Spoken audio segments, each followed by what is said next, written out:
Hello friends, कैसे हैं आप सब। मैं इस वीडियो में एक ऐसा स्टॉक डिस्कस करने वाला हूं जो मुझे लगता है कि फ्यूचर में बहुत अच्छा कर सकता है। इनफैक्ट ये एक प्रॉक्सी प्ले है इंडियाज़ ग्रोइंग मैन्युफैक्चरिंग सेक्टर के ऊपर। जो चाइना प्लस वन स्ट्रैटेजी है उसके अंदर गवर्नमेंट बहुत ज़्यादा फोकस कर रही है इंडिया को एज मैन्युफैक्चरिंग हब प्रेजेंट करने के लिए। एंड मैन्युफैक्चरिंग सेक्टर पे बहुत ज़्यादा फोकस हो रहा है। पीएलआई स्कीम जो है, आत्मनिर्भर भारत जो स्कीम है, उसके अंदर गवर्नमेंट बहुत ज़्यादा इंसेंटिव्स दे रही है ताकि मैन्युफैक्चरिंग डेवलप हो सके। एंड इसी मैन्युफैक्चरिंग सेक्टर के अंदर मुझे लगता है ये जो कंपनी है फ्यूचर में बहुत अच्छा कर सकती है। एंड आई थिंक आप स्क्रीन पे ऑलरेडी देख चुके होंगे किस कंपनी की बात करने वाला हूँ मैं। बट स्टिल मैं यही बोलूँगा कि कौन कौन से ऐसे पॉइंट हैं जिससे ये कंपनी अच्छा करेगी, वो आप जानने के लिए ज़रूर देखिए इस वीडियो को एंड तक। चलिए इसी बात पे वीडियो स्टार्ट करते हैं। एंड अगर वीडियो पसंद आए तो please do like, share and subscribe. आज मार्केट्स एकदम फ्लैट थे। इनफैक्ट मार्केट्स अभी एकदम कंफ्यूज थे आज। ये समझ में नहीं आ रहा था मार्केट्स को कि कौन सा डायरेक्शन पकड़े। As of now markets consolidate कर रहे हैं। इनफैक्ट मुझे पर्सनली ऐसा लगता है कि लॉन्ग टर्म के लिए काफ़ी अच्छा है ये कंसोलिडेशन, क्योंकि जैसा मैं पहले भी कह चुका हूँ कि अगर अभी बहुत ज़्यादा रैली आती है तो उसको सस्टेन करना बहुत मुश्किल हो जाएगा। स्पेसिफिकली जो ग्लोबल फैक्टर्स हैं वो अभी उतने ज़्यादा कंड्यूसिव नहीं हैं, बहुत ज़्यादा रिस्क भी हैं। तो अभी एक ही लेवल के आसपास जो इंडेक्स है वो घूमता रहे तो उससे क्या है कि ये अच्छा बेस बनेगा।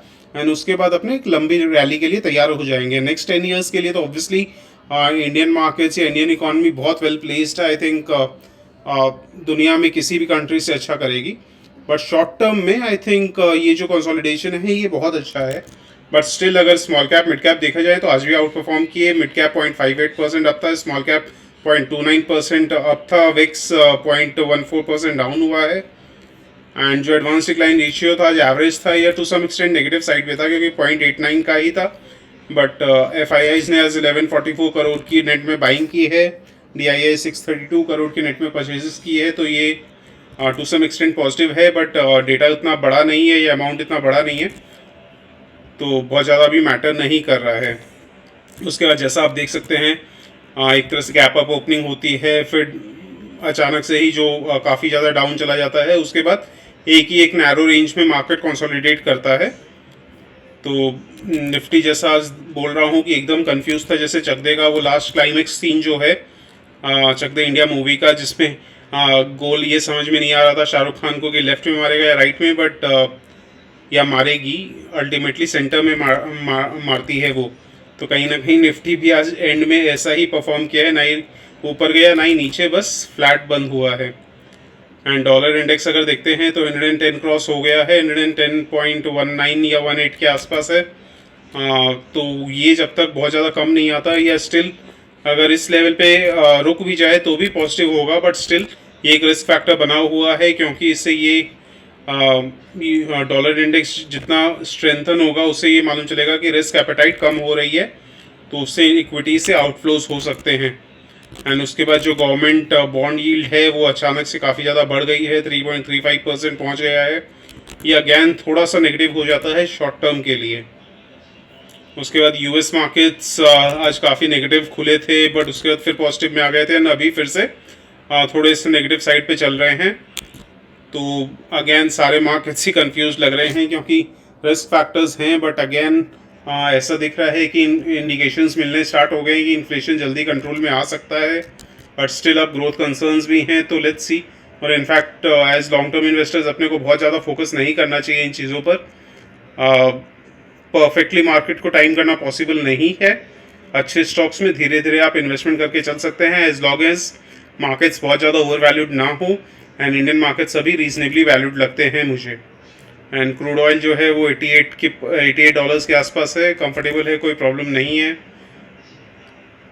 उसके बाद जो इंडिकेशंस मिलने लगे हैं कि इन्फ्लेशन कुछ टाइम में कंट्रोल में आ जाएगा। ऑब्वियसली ऐसा नहीं होगा कि नेक्स्ट वीक या नेक्स्ट मंथ ही आ जाएगा, बट स्टिल इंडिकेशंस मिलने लगे हैं उसका। जैसे आप देख सकते हैं कमोडिटी इंडेक्स ट्रैकिंग फंड जो है एक समय पे 30.6 के आसपास पहुंच गया था, ये अभी जो है अराउंड 25 के आसपास चल रहा है, 25.4 के आसपास।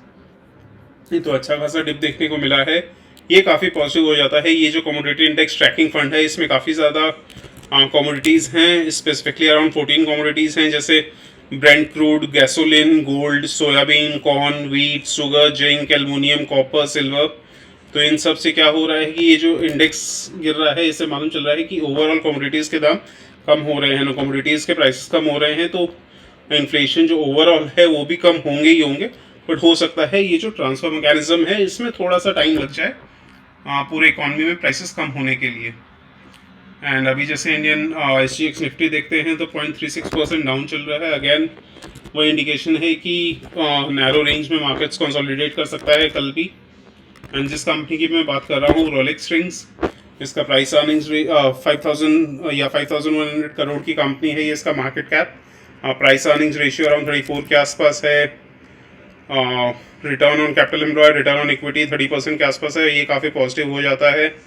उसके बाद PEG ratio around higher side पे है, बट स्टिल फ्यूचर जो ग्रोथ है उसके हिसाब से मुझे लगता है पेग रेशियो जल्दी ही कम आ जाएगा, क्योंकि पास्ट में उतना ज़्यादा कोई ग्रेट परफॉर्मेंस नहीं रहा है कंपनी का। एंड स्पेसिफिकली कोविड के समय में मैन्युफैक्चरिंग सेक्टर काफ़ी ज़्यादा डाउन था, तो उससे भी इम्पैक्ट आया है। एंड मैं पर्सनली उन कंपनीज पे ज़्यादा फोकस करता हूँ जिनका फ्यूचर ब्राइट लगता है। सिर्फ और सिर्फ पास्ट का ट्रैक रिकॉर्ड देख के अपने इन्वेस्ट करेंगे तो कहीं ना कहीं अपने को सबड्यूड रिटर्न्स मिल सकते हैं। इसीलिए जैसा आप लोग सब जानते हैं, मैं फ्यूचर पोटेंशियल को देखता हूँ। ऑब्वियसली अगर आप सेफ इन्वेस्टर हैं तो ऑब्वियसली बहुत सारी ऐसी कंपनीज हैं जहाँ आप SIP कर सकते हैं।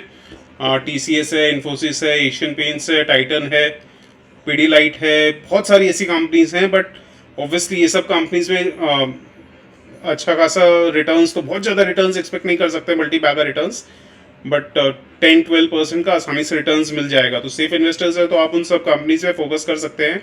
बट ओवरऑल अगर पोर्टफोलियो बैलेंस रखेंगे तो स्मॉल कैप और मिड कैप भी आपके पोर्टफोलियो में होने ज़रूरी हैं, तभी ओवरऑल मार्केट को बीट करना पॉसिबल हो सकता है। एंड इस कंपनी का फ्यूचर बहुत ब्राइट लग रहा है, क्योंकि ये रिंग्स बनाती है। जो बेयरिंग रिंग्स होता है इसके बहुत इंपॉर्टेंट कस्टमर्स हैं, जैसे Timken, Schaeffler, SKF, NRB bearings, NBC। तो बहुत अलग अलग इंडस्ट्रीज़ में इनके कंपोनेंट्स या जो बियरिंग है वो रिंग्स यूज़ होते हैं। फॉर एग्जांपल ऑटोमोबाइल्स में बहुत ज़्यादा यूज़ होते हैं। स्पेसिफिकली ऑटोमोबाइल्स आने वाले टाइम में बहुत अच्छा करने वाले हैं। एंड EV सेक्टर पे जो बहुत ज़्यादा फोकस हो रहा है ऑटोमोबाइल सेक्टर में, तो उस वजह से आई थिंक ऑटोमोबाइल्स में जैसे जैसे ग्रोथ देखने को मिलेगा, इस कंपनी के रिंग्स की डिमांड अच्छी खासी बढ़ने वाली है। उसके बाद रेलवेज, एयरक्राफ्ट, शिप, बहुत सारे अलग अलग इंडस्ट्रीज़ में, मैन्युफैक्चरिंग सेक्टर ओवरऑल में बहुत ज़्यादा डिमांड होती है इनके रिंग्स की।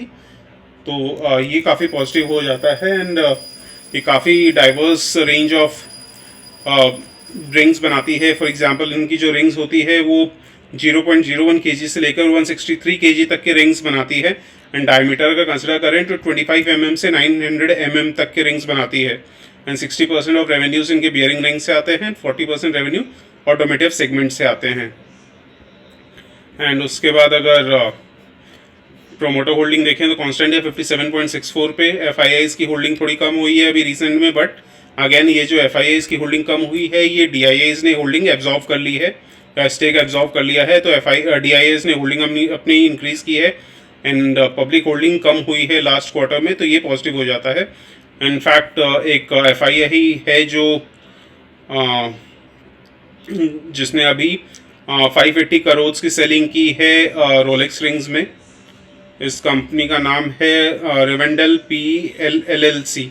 तो इसने अराउंड 34 लाख से ऊपर शेयर्स कम किए हैं या स्टेक सेल किया है। बट पॉजिटिव बात ये हो जाती है कि ये जो सेल किया है इसमें जो परचेजेस किए हैं वो DIIs ने अच्छा खासा परचेज किया है। इसमें PGIM, India mutual fund, Kotak mutual fund, ICICI Prudential, DSP, Canara, Aditya Birla Sun Life, ICICI Prudential, again life insurance company. तो ये काफ़ी पॉजिटिव हो जाता है, क्योंकि DIIs को लग रहा है कि इस कंपनी में ग्रोथ पोटेंशियल बहुत ज़्यादा है, तभी जितना भी स्टेक सेल किया है इन सारे अलग अलग म्यूचुअल फंड्स ने एब्जॉर्व कर लिया है। और इनफैक्ट सिर्फ एक ने एब्जॉर्व नहीं किया, अलग अलग म्यूचुअल फंड्स ने एब्जॉर्व किया है। तो इसका मतलब ये है कि ये जो अलग अलग म्यूचुअल फंड्स हैं इन सबको वैल्यू दिख रही है इस कंपनी में। इन्होंने 1700 के प्राइस पे खरीदा है ये रोलेक्स रिंग्स के शेयर। तो अगेन अभी जो प्राइस चल रहा है रोलेक्स रिंग्स का वो अराउंड 1878 है। मेंबर्स लोगों के साथ मैंने लास्ट वीक डिस्कस किया था रोलेक्स रिंग्स, या ग्रुप में मैसेज किया था मेंबर्स लोगों के लिए व्हाट्सएप ग्रुप में। तब इसका प्राइस 1780 के आसपास था। तब मैंने कहा था कि ये रोलेक्स रिंग्स, इसका फ्यूचर पोटेंशियल बहुत अच्छा लग रहा है, डिप्स पे बाय किया जा सकता है, बट ऑब्वियसली खुद स्टडी करके। तो जैसा अपने देख सकते हैं अभी रिसेंट में इसने डबल बॉटम पैटर्न बनाया है एंड कहीं ना कहीं ये अपने रेजिस्टेंस जोन के पास है एंड यहाँ से अगर थोड़ा सा ऊपर निकलता है तो नेक्स्ट लेग ऑफ रैली के लिए स्टार्ट हो जाएगी ये कंपनी। एंड पर्सनली अभी मैंने भी उतनी ज़्यादा क्वांटिटी ऐड नहीं की है, बट अगेन मैं इसको बाय ऑन डिप्स करने वाला हूँ। 1-2-3% जब भी डिक्लाइन देखने को मिलेगा तो मैं नेक्स्ट अपना इंस्टॉलमेंट कर दूंगा रॉलेक्स रिंग में। इसी बात पे वीडियो यहीं एंड करते हैं एंड प्लीज़ इस वीडियो को रिकमेंडेशन के तौर पे मत लीजिएगा। आपको खुद स्टडी करना है या फिर अपने फाइनेंशियल एडवाइजर से कंसल्ट करना है कोई भी इन्वेस्टमेंट करने से पहले। एंड जितना खुद स्टडी करेंगे उतना बेनिफिट रहेगा आगे के लिए भी। चलिए इसी बात पे thank you so much for watching this video. मिलते हैं नेक्स्ट वीडियो में।